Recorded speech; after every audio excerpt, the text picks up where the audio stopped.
Ladies and gentlemen, good day, and welcome to the Chalet Hotel Limited Q3 FY26 earnings conference call. As a reminder, all participant lines will remain in the listen-only mode, and there will be an opportunity for you to ask questions after the presentation concludes. Should you need assistance during the conference call, please signal the operator by pressing star, then zero on your touchtone telephone. Please note that this conference is being recorded. We have with us today Mr. Shwetank Singh, Managing Director and CEO, and Mr. Nitin Khanna, Chief Financial Officer. I will now hand the conference over to Mr. Nitin Khanna for opening remarks. Thank you, and over to you, sir. Thank you, Ryan. Good morning, ladies and gentlemen. Thank you for joining us for our earnings call for Q3 FY26. Hope you have been able to go through our Q3 results along with earnings presentation and press release, which are already uploaded on our website and exchanges. Please note the safe harbor disclaimer published with our earnings presentation is applicable to today's call as well. Before I hand over the call to Shwetank for his opening remarks, on behalf of the entire Chalet family, I congratulate him for his elevated role and wish him the best as he leads Chalet in the exciting times ahead. Over to you, Shwetank. Thank you, Nitin and Ryan, and good morning to all. I'm excited to address you all and bring to you another fantastic set of numbers and, more importantly, a sneak peek into what the future holds for us. On this journey, where we work tirelessly to shape the future of the organization while building on the legacy, we welcome your suggestions and queries as they help us to stay focused. Before taking you through Chalet's performance in Q3, let me talk about the industry macros that drives our excitement as we look ahead. The industry continues its strong growth momentum with healthy double-digit ADR and RevPAR growth.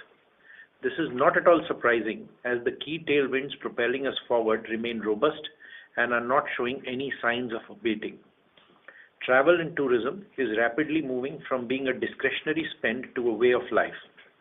Rising income levels, largest working population in the world with a young median age, valuing experiences over material goods are all leading to short breaks, road trips, weekend getaways, etc., thereby boosting occupancy and rates across the hotels nationwide. The recently concluded long weekend around the 26th of January is a great example of this mindset, where almost all leisure destinations were sold out, with the now infamous long queues in the Himalayas back in the news. Weddings, a constant in the Indian industry, keeps growing, and so does MICE, with the current quarter being annual highs for both these segments. Equally helpful has been the rise of infrastructure and connectivity, as investments in airports, highways, and regional travel links have opened up new destinations and made travel easier beyond major metros, encouraging regional tourism. A rupees 12 lakh crore planned spent by the Union government in the recently announced budget towards infra push will further give this a fillip. An increasing trend of concerts, festivals, sports events, spiritual gatherings, and cultural tourism are further creating new travel occasions beyond traditional leisure, driving incremental demand spikes. With India and Indian markets being discussed in the boardrooms of most multinational companies of repute, international travel is recovering and is only showing an upward trend. And the clearing up of the business environment with the recent trade deals with the European Union and the US, which should also encourage foreign travelers. To add to this, despite a spate of announcements, new hotel openings, supply growth has lagged demand in key segments and markets. Closer to home, let me now talk about Chalet's performance. We have rebranded our resort property at NCR from Courtyard by Marriott Aravali Resort to Aravali Marriott Resort and Spa. For this, we have made several upgrades through refresh of rooms and public areas, as well as added a new clubhouse, pool bar, and some meeting facilities. Further, This was the first full quarter of the launch of Athiva Khandala. In the 45-day run we saw in quarter 3, we have already had 5 full sold-out days, which is a great achievement for a new resort. We have received very good feedback from the guests and remain confident of making our first Athiva a success story. Apart from Khandala, we are expecting our Vashi hotel to be rebranded as Athiva in quarter 4 FY26 from 4 Points Sheraton currently. Also, I am pleased to share that our people-first approach has further consolidated and we have been certified by Great Place to Work with above industry benchmark scores for 7th year in a row. As you are aware, our Cygnus Whitefield Tower 2 received LEED Platinum certification. This milestone reinforces our commitment to sustainability and marks another important step in our journey towards net zero. With respect to the resort asset at Udaipur, the due diligence process is still on and we cannot speak about it further until all the steps are closed. Now coming to the quarter 3 performance. For this quarter, consolidated revenue grew 27% year-on-year to 5,892 million, with 29% growth in EBITDA to 2,726 million, with 76 basis point increase in EBITDA margin to 46.3%.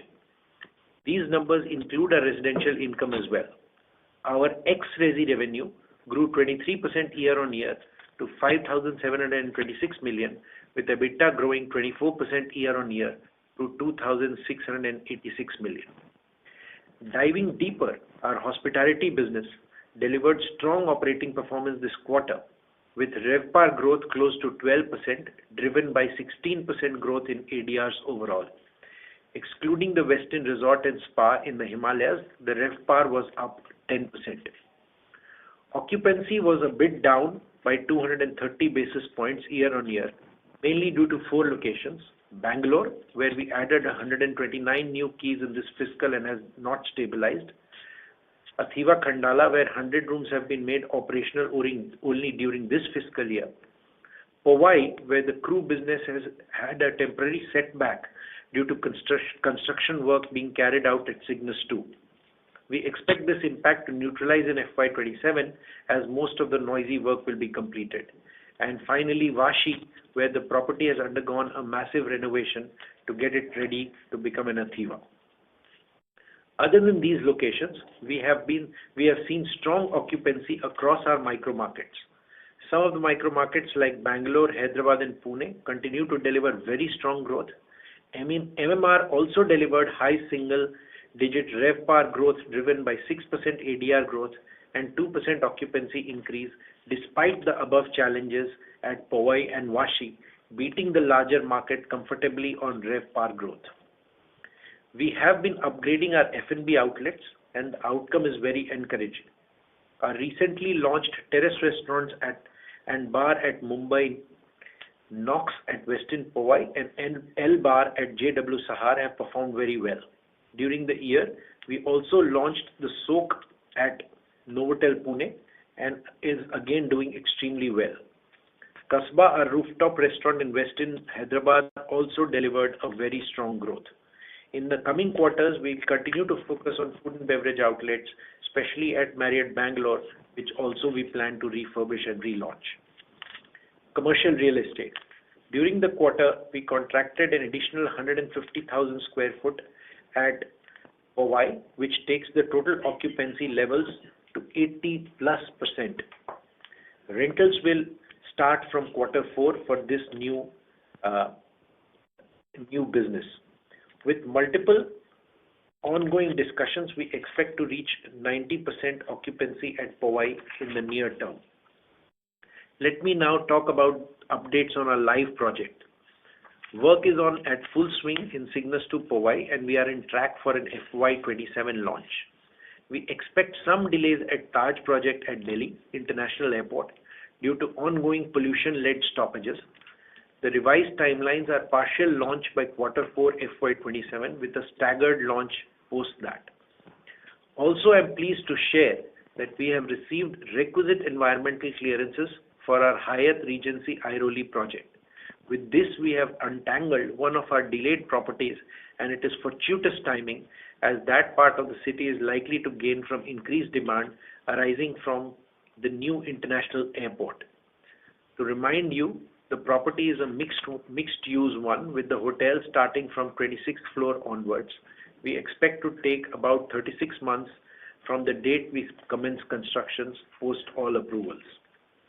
Therefore, in summary, the Indian hospitality industry's performance is being driven by a potent mix of strong domestic travel demand, higher disposable incomes, improved infrastructure and connectivity, a recovery in business travel, event-linked tourism, and a favorable supply-demand gap, all underpinned by broader macroeconomic stability and consumer confidence. With that, I'll hand over to you, Nitin, and you can take them through the financial details for the quarter. Thank you, Shwetank. Once again, good morning to all. I'm happy to share our strong performance for the quarter with you. Let me start with broad financial performance. On a consolidated basis, our revenue grew 27% year-on-year to 5,892 million, with 29% year-on-year growth in EBITDA to 2,726 million. Consolidated EBITDA margin are up 76 bps to 46.3%. Excluding our residential business, revenue are up 23% year-on-year to 5,726 million, with 24% year-on-year growth in EBITDA to rupees 2,686 million. EBITDA margin are at 46.9%, up 14 bps year-on-year. Before I dive into business-wise performance, I want to briefly highlight on the labor code impact on our financials. As you are aware, the Government of India has implemented 4 comprehensive labor codes effective November 25, consolidating 29 central labor laws to simplify compliance, enhance social security, and improve working conditions. As a result, we have taken higher provisions during the quarter, which we have classified as extraordinary expenses. However, since our salary structures were largely aligned with the new requirements, the overall impact on the profit and loss is rupees 10 million. Revenue from our hospitality business rose 23% year-on-year to rupees 4,913 million, driven by strong RevPAR growth as highlighted by Shwetank. On a like-for-like basis, which is excluding the Westin Resort and Spa Himalayas, revenue grew 15% year-on-year. EBITDA from our hospitality business rose 20% year-on-year, excluding the Westin Resort and Spa Himalayas and one-off expenses related to property tax, excise license, name change, etc. EBITDA margin for hospitality segment is 46%, which is flat year-on-year. The profit and loss has also absorbed cost related to the additional inventory at Bangalore and Khandala. As highlighted on the last call as well, higher inventory related impact is transitory and stabilizes as occupancy ramps up over the next few quarters. We continue to remain committed to maintain cost-efficient structures with focus on enhancing operational efficiencies and disciplined asset management. On the CRE business, revenue from our commercial real estate business rose 29% year-on-year to rupees 744 million, with a December monthly revenue exit run rate of rupees 250 million. EBITDA grew by 37% year-on-year to rupees 621 million, yielding an EBITDA margin of 83.5%. Currently, occupancy across our commercial real estate portfolio stands at 83%.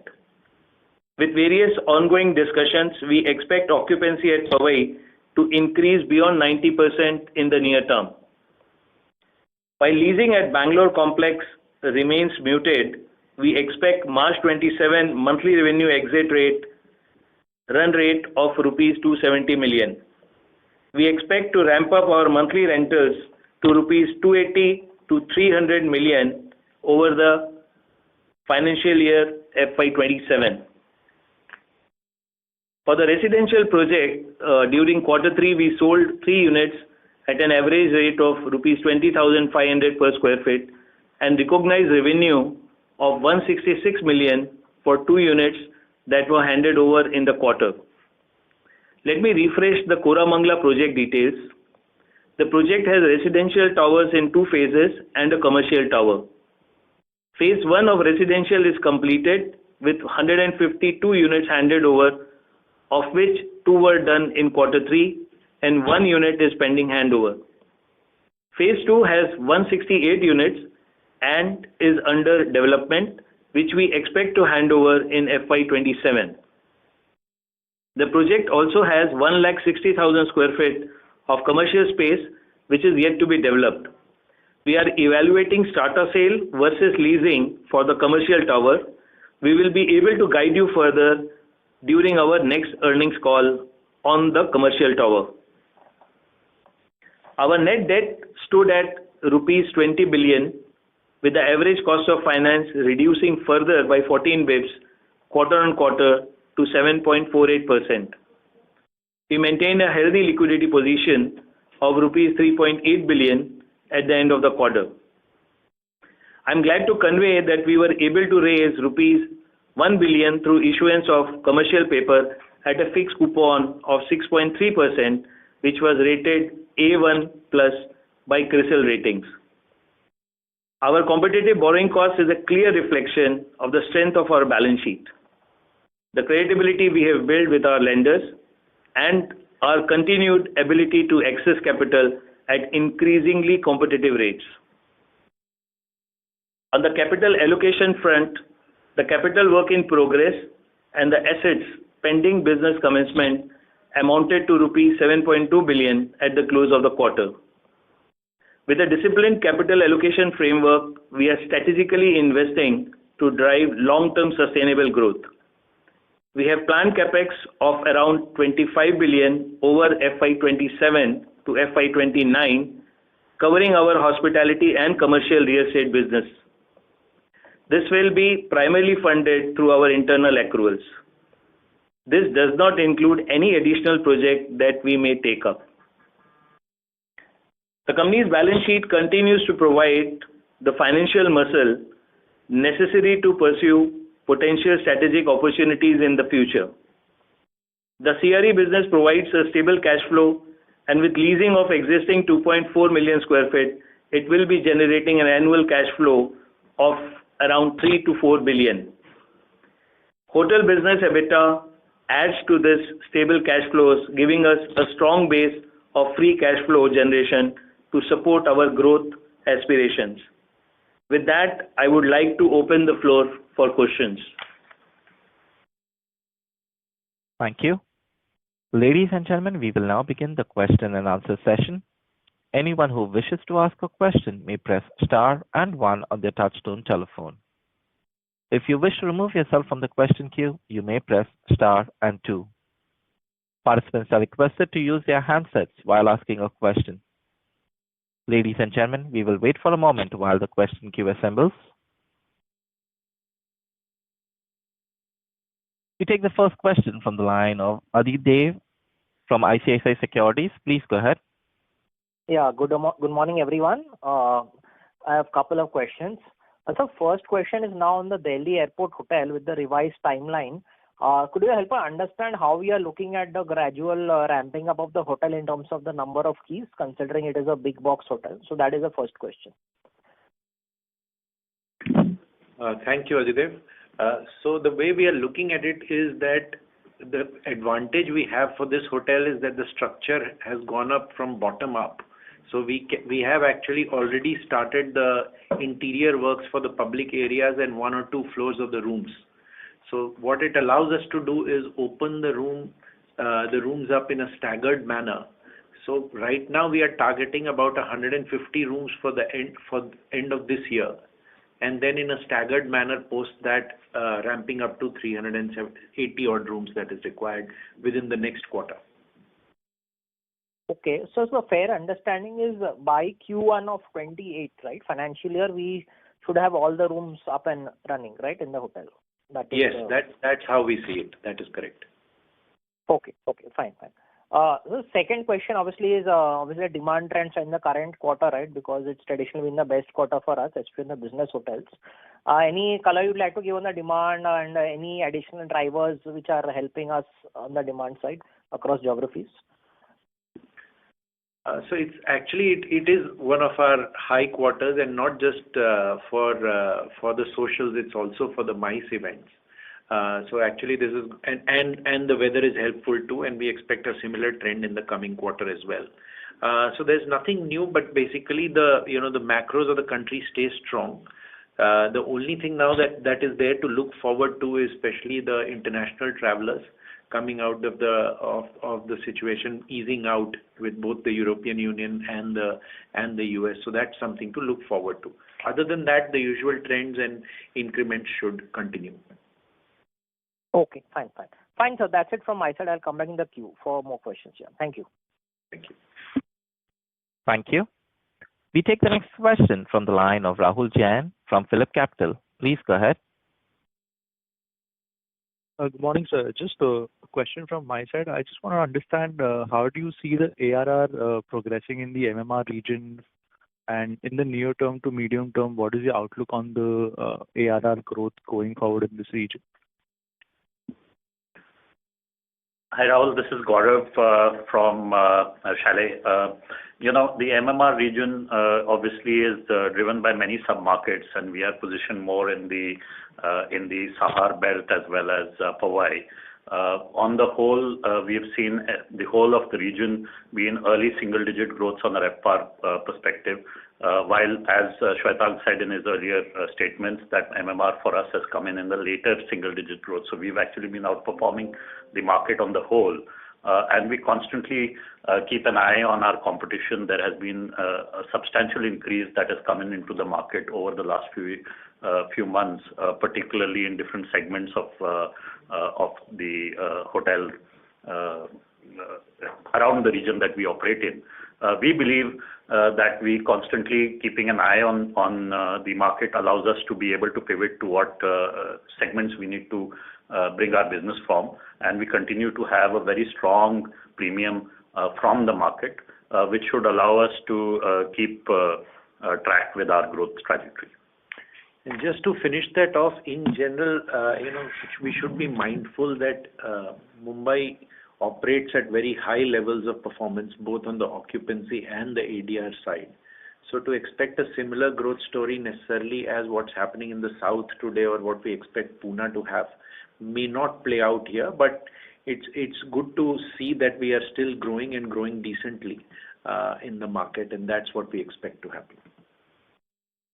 Understood, sir. So my second question is basically on the Aravali Resort, right? The rebranding and how the guest experience actually changes after the rebranding, and how do you see the rate change from Courtyard to a Marriott hotel? Will that be more of a transitionary trend, or will it be a more one-time uplift in the ARR? So just want to understand how the metrics will move given the rebranding. Thank you, Rahul. Gaurav again. The rebranding is just concluded, and in this current repositioning that we've done with the hotel, we've added some new elements to our service design.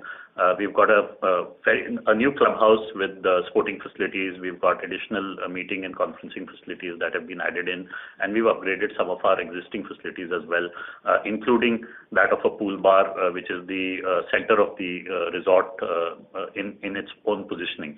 All of these should add to our guest experiences as well as uplift the positioning of the hotel on the whole. We believe this will, over time, in the next 2 to 3 quarters, as we go into contracting of larger MICE as well as weddings into the season of next year, we see that this will actually give us a potential upside from where we have operated in the past. So we do believe that the repositioning will give us upside in our ADR position. Got it. Thank you, sir. Thank you. We take the next question from the line of Samit Sanna from Macquarie Capital. Please go ahead. Yes, thank you very much. A couple of questions. First is, Nitin, for you specifically, can you speak about the margins in the hospitality business? Can you help us through, what's kind of one time, what should go away next year, and if anything else is going to be added next year? I can understand there's some, obviously, some weightage on that because of the new rooms, new inventory that's been added, but anything else that we should be keeping in mind as we model this going forward? Second is, on this Udaipur property, obviously seems like very interesting pricing that you have. You could potentially get this property at. Can you talk about the condition it is in, what sort of incremental capex, any timeline around that? That'll be helpful. And then I have one follow-up. Thank you. Yeah, thanks, Amit. So, as I have already, spoken on this, there are one-off expenses because of the excise license name changes which we have done in our two properties, Novotel and Bangalore. Plus, there was one property tax issue in Bangalore, which was also a one-time settlement. This total amounts to around 2.5 to 3 crore rupees, which will be one-time spent. So, this is not going to happen next year going forward. On Udaipur, I would request if Shwetank can add some. Yeah, so Udaipur, as you're aware, we've basically started the due diligence and we are working through the steps required to conclude it. But essentially, we have taken a resort which is not operational today and will require extensive refurbishment work. And we will also look at adding some additional rooms to it.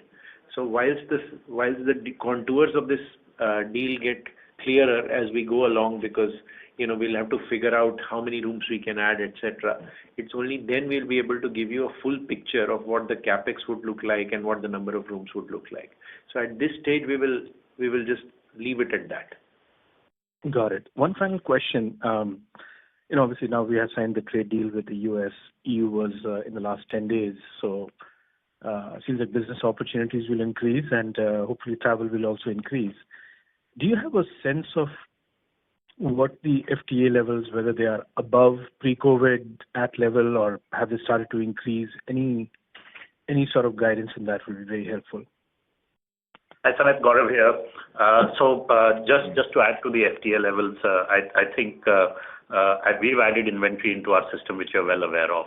Given that inventory, our a mix of domestic versus foreign travel has remained the same, and that essentially means that the added inventory has actually absorbed the percentage of international travel growing.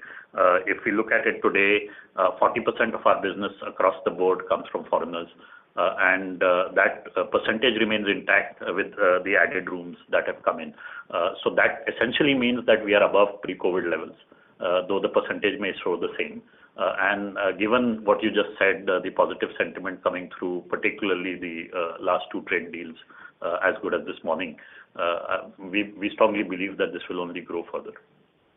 And this 40% number, is it on just your business hotels or your leisure? Because leisure has increased significantly as a proportion of total rooms, right, in the last 5 years.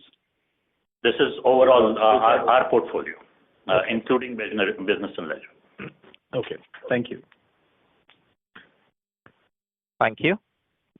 Ladies and gentlemen, in the interest of time and fairness to others, we request you to restrict to 2 questions per participant and rejoin the question queue. We take the next question from the line of Prateek Kumar from Jefferies. Please go ahead. Yeah, good morning, sir, and congrats for good results. My first question is, can you discuss again your stance on luxury segment? You have taken back-to-back positions in luxury assets in recent times, including the one at Udaipur. How do you see luxury mix in a room mix evolving over medium term? Thank you, Prateek, for the congratulations. That's the first one we've heard on this call. We believe we have put out excellent results as well. So thank you so much for that. Prateek, we have always believed that the upper upscale and luxury segment is our playground, and the way we see the rising income levels, the fact that travel is becoming a non-discretionary spend very rapidly, we believe that's where the play is. And the best part about this kind of when you play in this area is that it allows you to, when you enter a tier 2 town, it allows you to be the best hotel in town, and that's where the business is, and you get to set the rates. So we like that space. We see that it will continue to be the most exciting space, and that's where we plan to stay as well. If you see, our brand launch is also largely in that space. That's where we are positioning Athiva as well. So we are highly positive about that space. But any percentage mix, I know it's like currently trending at 15 to 20% of your total keys mix, luxury and resort segment. How do you see that? Quite frankly, I still don't understand the question, and none of us do. Can you rephrase the question? Sorry, I meant leisure segment. Sorry, if I said luxury, leisure segment, I meant. I'm so sorry. Leisure segment, how do you see the mix evolving in your business? So, if I may, Gaurav here, our leisure segment strategy has been, defined over the last few quarters, where we've continued to grow our positioning as well as acquisition strategies that we've had. If you look at the last few quarters and last year, we did go ahead and acquire the Westin in the Himalayas, and we continue to look out for opportunities. So therefore, as has been spoken of on this call as well, is one of those to expand our leisure footprint. This is something that we consciously are looking at wherever there's an opportunity of good leisure demand. We would love to have our own flag there. And also, just to finish that off, we had taken a conscious call that we wanted to spread our eggs a little, and we want to get up to around the 20% number on the overall business versus leisure mix. So that's what we are sticking to, and that's exactly how our acquisition strategy is playing out. Thank you. And one other question on does this mix change of leisure versus business and geography, MMR versus others, has this some impact on your margins? Because we have been lower on margins. As you said, there are some one-offs, but are your business margins expected to be lower incrementally on a year-on-year basis with the evolving mix? No, not strictly true. So definitely when you bring in leisure portfolio into a very high-performing business portfolio, there will be some dilution of margins, but that doesn't mean that our asset management teams are not working overnight to sort of correct it. And as we go along, you will start to see an improvement in these margins as these hotels stabilize. So we don't see that as a particular challenge. Thank you, and these are my questions. Thank you. We take the next question from the line of Avesh Bakshi from Sundaram Mutual Fund. Please go ahead. Hi, sir. Hi, team. Thank you for taking my question. Firstly, in terms of the MMR market, just wanted to understand what drove our outperformance versus the broader market, specifically given that Powai and Airoli were, marginally impacted this quarter. And secondly, also on the Bangalore micro market, the 10% kind of an occupancy decline. So, sir, what exactly explained this? And also, if you could share any like-to-like occupancy change in case of one-off, that would be helpful. That is my first question. Hi, Gaurav here again. Obviously, on the MMR market, as we explained in our earlier conversation, that we've added in both our hotels some sort of food and beverage, additionally to what we had in the past. And what that has done is continued to reposition our hotel in the local market as well as with our loyal customer base. We do have a very large loyal customer base, particularly with Marriott Bonvoy, which is where our relationship is. And we see that given that we tend to have a preference amongst our competitors of people choosing us beyond them. This gives us one opportunity to continue to increase our base. At the same time, we have been constantly pivoting based on demand and supply that happens in the market to be able to correct our segments where required. As Shwetank alluded, in the construction works that are happening in Powai, we did lose an opportunity of continuing to have larger crew base, and we were able to pivot that with MICE and wedding segments, replacing that business. And these pivots allow us to continue to remain competitive and ahead of the market.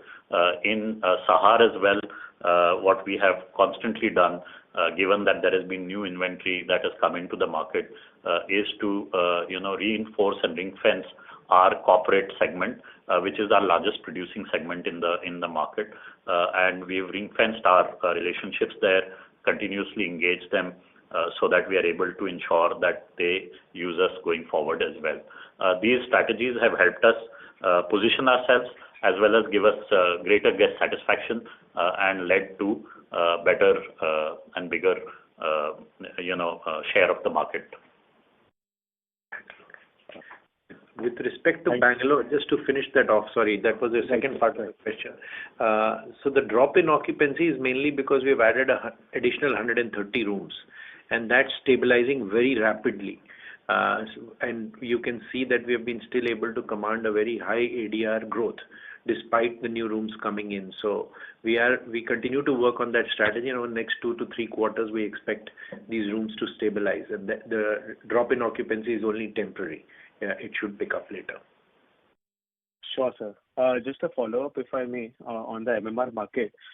While I understand we refrain from, discussing asset level performance, but directionally, would it be fair to assume that the JW Sahar would also have outperformed the broader market for MMR?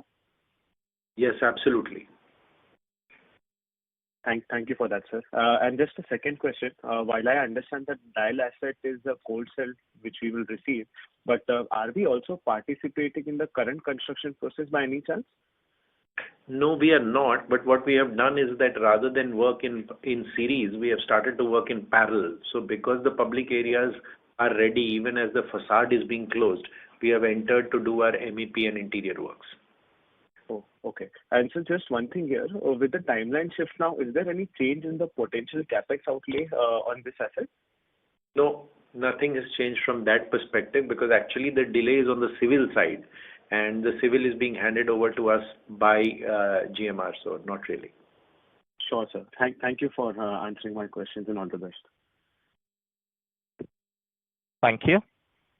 We take the next question from the line of Abhay Kaitan from Axis Capital. Please go ahead. Yeah, hi. Thank you for the opportunity and congrats on good set of numbers.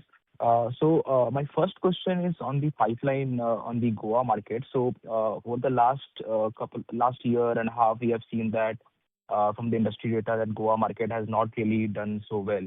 And given that we have a couple of assets coming up in that, how do we see that now, and what do you think that could be the trigger for the turnaround in that market? So we have always maintained this, that we believe that Goa, Udaipur, Jaipur, etc. are very deep markets, and we are actually not fazed by these temporary blips of up and down. This has happened to Goa before. I'm sure it will happen again. We are still about 3 years away from our first hotel opening, and we would definitely expect a reversal on trend on that. So we are not really worried on Goa in general. And actually, if you dig a little bit deeper, I think January has been quite strong for Goa as compared to last year. And I think this quarter is expected to be strong. So I think we are going to see some green shoots coming in from this quarter onwards. Understood. Thanks. My second question is on asset-specific trends. So in the slides, we saw that the data on Uttarakhand and Rishikesh was actually missing. So can you just help us what has been the growth in terms of ARR and occupancy in the third quarter in the Rishikesh asset? And if you can share in particular for MMR, how has been the trend in the JW Marriott Sahar, and how has it been in January as well? My apologies. We don't necessarily give out asset level details, but I can tell you that the growth has been in line with our expectations and actually generally beating the market. Okay. Is it true for both Mumbai as well as Rishikesh? Yes. Got it. Thank you. Thank you for this. Thank you. We take the next question from the line of Karan Khanna from Ambit Capital. Please go ahead. Yeah, hi. Thanks for taking my questions. Just a couple of questions from my side. Firstly, Shwetank, on Athiva Resort in Khandala, while it's only been a few days, but could you share some numbers regarding performance of the resort pre and post rebranding, and how would the ARRs and occupancy look like in third quarter versus, let's say, third quarter last year? Thank you, Karan. So Athiva has actually absolutely come in line with the way we wanted it. First of all, the product is beautiful, and if you've not been there, I would encourage you to go there and sort of experience it and see what we have managed to do with the property.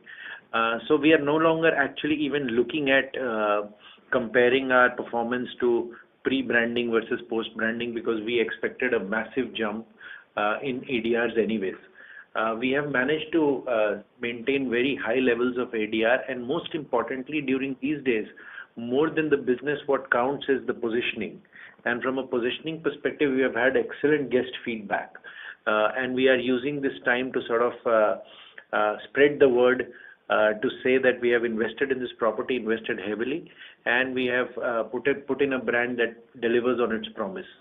Just for some, very high level numbers, as I mentioned in my speech earlier, we have already had 5 to 6 days of sold out position within the first quarter itself, and actually we started full operations only mid of the quarter. So already that has come through. The traction on both MICE and social is very, very good. And actually, out of the 5 sold out days, 1 or 2 of them were free individual travel sold out days. So that's even more encouraging. And the long weekend, 26th January, for example, was absolutely brilliant. We were sold out in 2 days. So and with just free individual travelers. So the word is clearly spreading, and we expect Mumbai and Pune alone to keep us filled throughout the year. Sure, this is helpful. Just to follow up on the Udaipur property, are you also looking to rebrand that into an Athiva once you've concluded the transaction? It is a bit early to comment on that. We have always maintained that we will stay brand agnostic and go with the brand that actually works for the market. So Athiva is in the consideration set, but it's by no means a decision that's already made. Sure. And then second and lastly, given that... Hello? I will request you to please join back the queue for follow-up questions. Sure. Thank you. Thank you. We take the next question from the line of Deepak Saha from Nirmal Bang Institutional Equities. Please go ahead. Hi, thanks for the opportunity and congratulations for good set of numbers. Just a couple of questions. So if I see your addition of keys have been quite meaningful YOY, specifically 2 portfolios, one Bangalore and Khandala. So almost 130 odd keys, Bangalore and Khandala 67. Now, if I take, say, 1 year forward, as you target higher occupancies, because these 2 properties, so far the occupancies would be a little bit lower as you are stabilizing. So once you target higher occupancies in next year during the season times, can we see a trade-off of limited ARR expansion for higher occupancy, or you think overall your rate momentum would stay strong for these 2 properties, at the same time you can deliver a little bit higher occupancy? So that's a great question, because at the end of the day, what drives revenue is the RevPAR. And whilst occupancy stabilize, rates also tend to creep up. They may not grow at the same levels as before, but we are expecting a high single-digit growth on the rate on both these properties as we stabilize the occupancy. So overall, RevPAR improvements would be definitely in double digits or higher.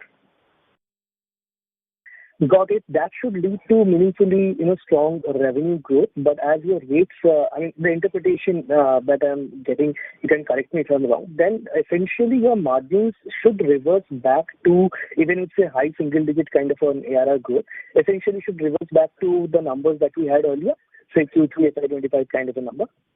Yes, that is correct. That would be correct for Bangalore. The only thing that I want you all to stay cognizant of is that resorts don't operate at the same margins as business hotels. So, if a business hotel is running, let's say 60% GOP, don't expect a resort to be doing that. So there'll be that correction, but that's the nature of the beast. That's all I want you to remain cognizant of. Got it. One last question. On the Bangalore side, we have seen meaningful addition of keys and the rates have been very strong. Now we are coming up with our portfolio, the Taj One next year. So do you see that particular market heading into more of a stabilization phase, or overall the momentum of ADRs will stay strong for Bangalore market? No, we expect the market to stay strong because there's very little supply that is coming into Whitefield. And whilst that's happening, we are clearly seeing a trend of increasing expat travel. So we definitely expect that market to stay strong and not showing any signs of receding. Got it. Thanks for all the answers, and all the best for upcoming quarters. Thank you. Thank you. We take the next question from the line of Vikas Ahuja from Antique Stock Broking. Please go ahead. Yeah, hi. Thank you for the opportunity and congrats on the strong quarter. So my first question is, so far, if I look at our revenue growth, it has been, in the first 9 months, it has been growing at double the pace of the RevPAR growth, held by, obviously, the strong inventory additions. So given the most of the inventory addition now occurring in, I'm talking about the future expansion is coming in Q4 FY27, and the revenue contribution meaningfully will start flowing in from FY28. So is it reasonable to assume the convergence of revenue growth towards RevPAR in FY27? That's my first question. So whilst in terms of inventory addition, you're right, but there's a lot of stabilization of inventory that we still have to go through. The 130 rooms in Bangalore, the rooms at Athiva Khandala, and of course the improved performance of rooms coming into Athiva Navi Mumbai. So all that will stabilize through the year. So we still expect to stay strong in revenue and RevPAR growth for the coming year. And then of course once Bombay comes in, once Delhi comes in, then we will start to add in additional inventory and revenue.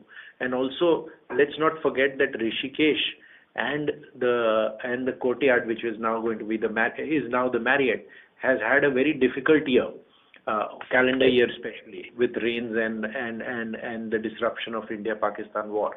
So all of that getting corrected itself for the coming year should add very decently to the overall growth. Okay, so largely the keys addition in Bangalore and Khandala, when do you think it's going to stabilize? Because our margins are also impacted because of that. So when do you think we can go back to about 70% margins, or not 70%, 70% occupancy, and the margins which declined by 82 basis points this quarter? When we see that stabilizing once this inventory, which is going to stabilize, which you said it's going to take more quarters.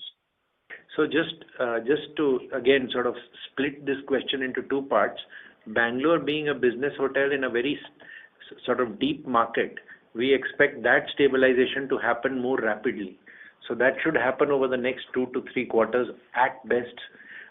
When it comes to the resorts typically don't tend to operate at such high levels of occupancy, and we expect an occupancy in the range of 65 to 70%.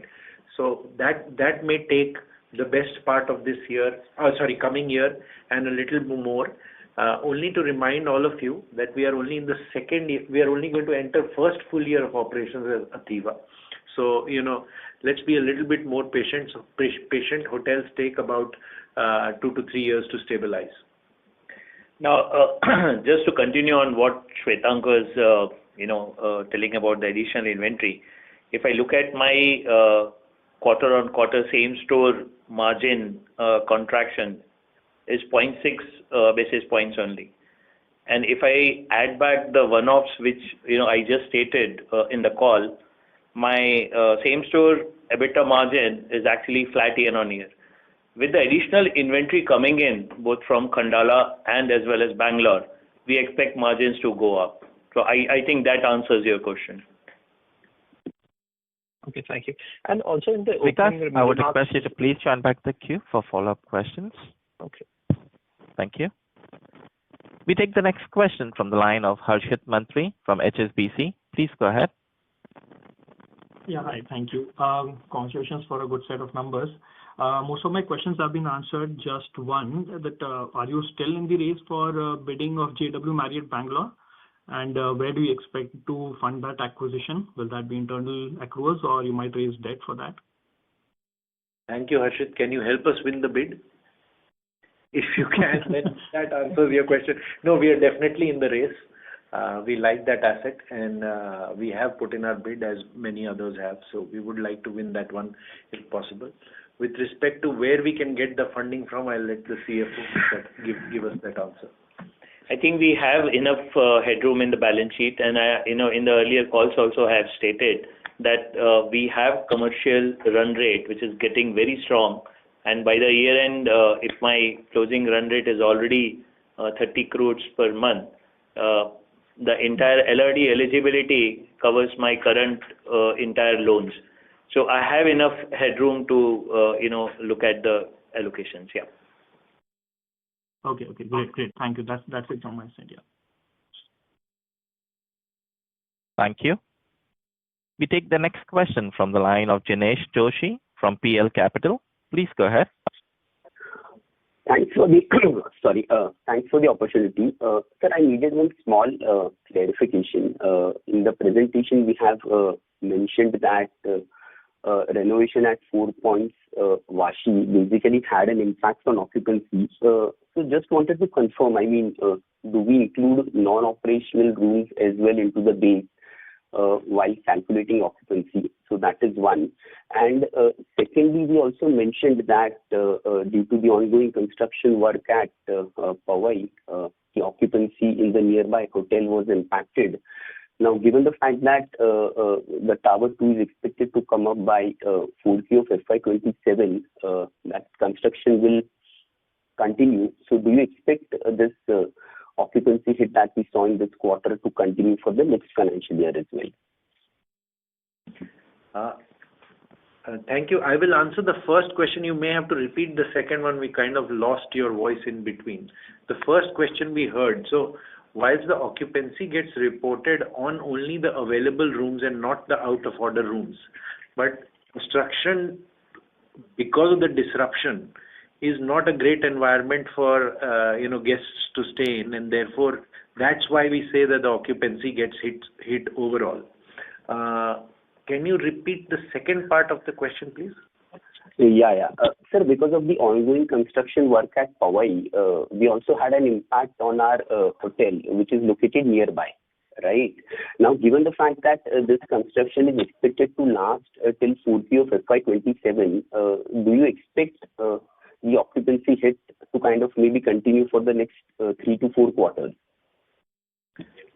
Yeah, whilst the construction is causing a disruption, and we don't want to deny that, one of the main reasons for the disruption is the fact that the porch is not available for us for the banquet space, which actually formed the drop-off of the banquet space. So that will get available to us over the next couple of quarters, and that will bring back the socials and therefore give us the edge back on the occupancy side as well as the social business side.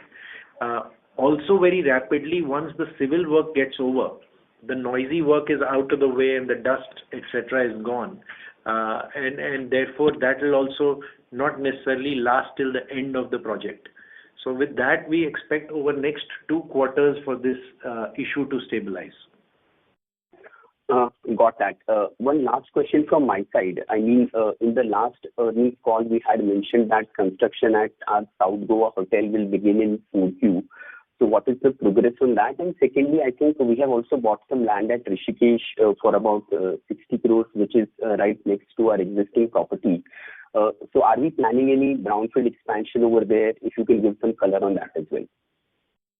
So to answer your first part of the question, Goa, as you know, is notoriously hard to get through, and current situation, to be precise, is that we are waiting for the local authorities to form the CRZ committee, which is called GCZMA, which got dissolved in the middle of December. So a new committee is going to be formed, and there's a critical approval we need from them before the file moves to MOEF in Delhi. So we expect over the next couple of months for this to come through. But these are all basically educated guesses. So we go along with it as we go along. What was the second part your question was with respect to? The land that we have bought in Rishikesh. Yes, sorry. The land that we have bought in Rishikesh. The land that we have bought in Rishikesh was done for two reasons. Number one is it's right in front of the existing hotel, and we wanted to protect our views so that nobody comes and builds anything and spoils the view from the hotel. Number two, it does give us an opportunity for a future expansion, but we are basically monitoring our current inventory and expect it to stabilize first before we decide as to what the usage of that additional land could look like. Very early stage, our thought process is to bring in high levels of villa type setup, but I don't want to comment on it until we have sort of stabilized the current inventory and have steady revenues from that. Sure, sir. Thank you so much and all the best. Thank you. We take the next question from the line of Vaibhav Malik from Haitong Securities. Please go ahead. Hi, Shwetank and Gaurav. Thanks for the opportunity. Congratulations on a good set of numbers. My first question was on our Athiva brand. We had announced at the time of launch of the brand that we'll be taking up the resort property owned by the promoters on a management contract basis. So wanted to understand the timeline of that. Have we taken that property, and when do you expect the management fees to start flowing in the business? Secondly, on our Airoli property, we have received the environmental clearance. So what are the next steps, and when do you expect the constructions to commence, and what are the expected timelines? Okay. So the resort property, we wanted to take it under the wings of Athiva. It belongs to the group, as you're well aware. So there are two parts to this. The first part is for it to operate as an Athiva, which we can quite easily do under a management contract with the group. And the second part is to take over the property. The taking over of the property will happen. There are quite a few decisions to be made, particularly around what the acquisition structure would look like. But as we speak, the group has already commenced construction there for an additional 250 odd keys right next to that. And whilst we do that, the buildings are connected. So the public areas will be shared between the existing building as well as the new building that comes up. So that work has already started, and eventually this place will have the existing 94 keys plus another 250. So we are looking at a very large hotel there, hoping to take advantage of the infrastructure development that is currently taking place in Mumbai, and for it to become a very strong hotel for us in the future. So the short answer is that we are still trying to figure out the structure of acquisition and also the timing of when it can become Athiva. We'll come back to you as it gets cleared. Understood, sir. And secondly, on the Airoli property? On the Airoli property, as I said in my speech, it has been a very significant step to get through the environmental clearances because we were stuck in the entanglement of NGT orders. Now that that's clear, we expect another 2 to 3 months to hit the ground for excavation. And when I say we, it basically means the group, because they are to hand over a shell to us, which is then going to be leased to us for the hotel. And as I said, it's a mixed use. So it's only when the shell is complete that we come into play in terms of fit outs, etc. So we expect 2 to 3 months to start and 36 months from then on to sort of get the hotel operational. Understood, sir. My second question was on our JW Sahar property. So what I understand is the competitor in the micro market has been very aggressive on the banquet and banquet related F&B side. Have we seen any sort of pressure over there in terms of the MICE-led demand for banquet facilities? Thank you for the question, Vaibhav. Gaurav here. Typically in MICE and weddings and large format conferences, what happens is that when you have more availability of such venues, you tend to have the neighboring location also lift the opportunity to host such venues. It becomes a sub-market in itself to continue to grow the business in that space. Let's take case in point of the Geo Convention Center coming into BKC. It essentially lifted the entire central Mumbai region for demand coming in for MICE and conferences. We believe with the competition adding inventory into the banqueting facilities, it will only help grow the demand in the whole sub-market. Additionally, we have a very significantly different product. We have open areas. We have areas which the competition does not have. They have banquet halls which are halls, while we have internal halls as well as open areas both. Therefore, again, when you have large format weddings and conferences, people tend to use 2 or 3 different venues for 2 or 3 functions, and being in such close proximity typically helps us in getting that sort of demand. So on the whole, if I was to say, today we obviously watching what the new inventory is doing, but at that same time, we believe that in the long run, this will help us grow our demand. Understood, sir. Just lastly, wanted to... Vaibhav, I would request you to please join back the queue. No, sorry, this is Shwetank here.